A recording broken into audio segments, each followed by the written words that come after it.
let's do the mood tracker. We hadn't done the mood tracker in a couple of weeks, and I had a text from one of my buddies out in Denver this morning. And he said, hey, what's that thing you do where you talk about the temperature of the fan bases? And you hadn't done it in a couple of weeks. Mood tracker? Yeah, that's it. You ought to do one for Georgia. So I said, I'll do one for them. So I'm going to do them last. But I'm going to do them for 4 different teams here. That's normally what we do. The mood tracker, as I have frequently explained, but it's been, as he said, a few weeks, is we remove the fringes, the pessimist and the optimist, and we take the middle 80%, and we just tell you, hey, what's the temperature? Stick a thermometer right there in the Florida fan base. They're going to start us off tonight. What is the temperature of the Florida fan base? And so the Florida fan base right now, I have the mood as enjoying the view, because this is different. This is pretty rarefied air. Ever since Mullen's been down there, this is not familiar territory for Florida. They are now the toast of the division. They can kind of look around right now. It's not that you take your foot off the gas. I'm talking about the fans' mood, not the players or coaches. The fans, if you're a Florida fan, you got a couple of days here before you got to get ready for Arkansas to kind of breathe deeply and sigh and, stretch your back because you're up on top of the mountain now and you can look around and you can think to yourself, wow, it's pretty up here. And look, I can see Atlanta from here. This is how Georgia feels every year. This is great. It's just, again, I can see Atlanta down there. It's right up 75. I can see it, and there aren't very many obstacles. And we know that's where we're going. And look over there. We can see Tuscaloosa from here, too. And we know who we're probably going to play in Atlanta. And so now you got everything in front of you. It's not muddy. It's not hazy. You're not driving through fog.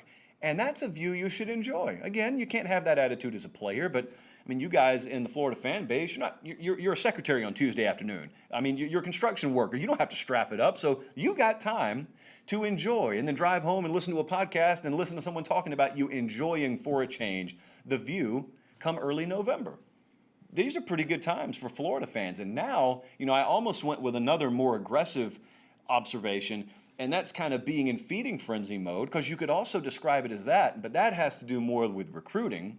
You remember we were talking about coming into that game, and I reiterated this with Wilfong today. In fact, the Wilfong Whip Around is going to go live on the channel a little bit later tonight, and we're going to talk about the ramifications in a year where you can't be taking official visits, the ramifications for winning big games and how many recruitments it could swing. And we're going to have a couple of Florida-Georgia recruitments that we talk about tonight, and that's where the focus is. That's where the focus has got to be every week. If you're going to maintain that status, I don't care what your reputation is, you got to be recruiting at a certain level. So you just got to keep surging. That's the thing. You got to keep on surging at this point. How about Notre Dame? Notre Dame, I would venture to think the attitude is different than what I perceive the attitude to actually be right now. They're coming off the biggest win, you could argue, in Brian Kelly's tenure there. He's been there a while. They just beat number 1 Clemson. And so you would think that they're ecstatic, and they are. They stormed the field the other night, but I've been around the Notre Dame fan base this week, and I've read a lot, and I've observed a lot, and it seems a whole lot more business as usual than you would expect. I think that's due to a few things. Again, there was a lot of excitement the other night. Colin's showing you the pictures right now. They stormed the field, and so everyone's elated, okay? That's a huge win. Make no mistake about it. Highest rated game of the year on TV. But the general sense I get with Notre Dame is they know there's still plenty of work to do. And also there's this other thing, it's not at the forefront, but it's in the very back of their mind. They know they beat a somewhat hobbled Clemson team.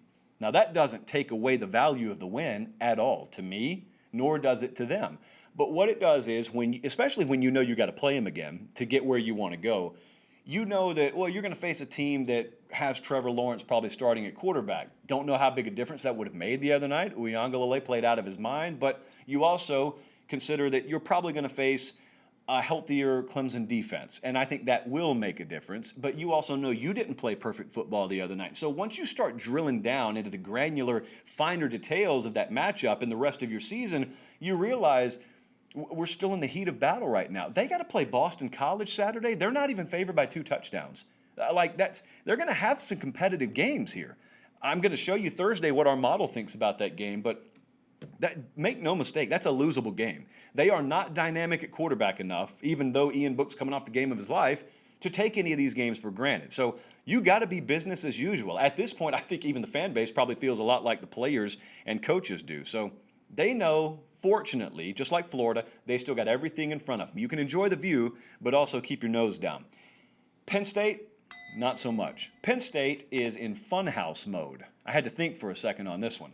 Penn State is like in another reality right now. If you've ever been to a carnival, if you've ever been to a fair and you've walked in a funhouse, it's really weird. Some of you are anti-clown.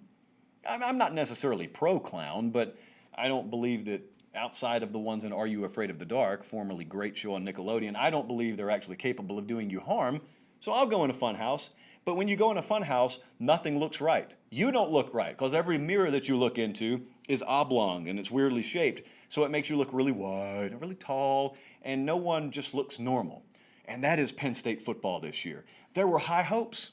Next to Ohio State, there was no reason to believe there was a better equipped team to contend in the Big Ten than Penn State. And we got an opt-out here and we got an injury there, but that's okay. I mean, James Franklin and this staff, we trust them to put a product on the field. Indiana, boom. Ohio State, boom. Maryland, boom, boom, boom. Got to do more than one boom when you get blown out by Maryland. In football, not lacrosse, football. Maryland just housed them, just pantsed them right there on TV Saturday. What's Penn State? Where are we? Where is the real Penn State? That's what you got to be thinking. You're walking through the fun house, and here's a version of me that's 10 feet tall, and here's a version of me that's 10 feet wide. Where's the version of me that's supposed to win 38-19 or 35-19 against Maryland, whatever the score was? We just want normalcy. And so here's the one good thing about a fun house. The one good thing about a fun house, if you've ever been in one, is at least you know once you walk out of it, once you walk past that exit sign, you're good to go. And everything's normal again. You can only hope, if you're a Penn State fan, if you're James Franklin, if you're inside that program, you can only hope that once you exit 2020, everything's back to normal. And there's no real way to know that until you get to the 2021 season. But it's been a nightmare so far this year for them. And now they got Nebraska this week, and I want you to think about this.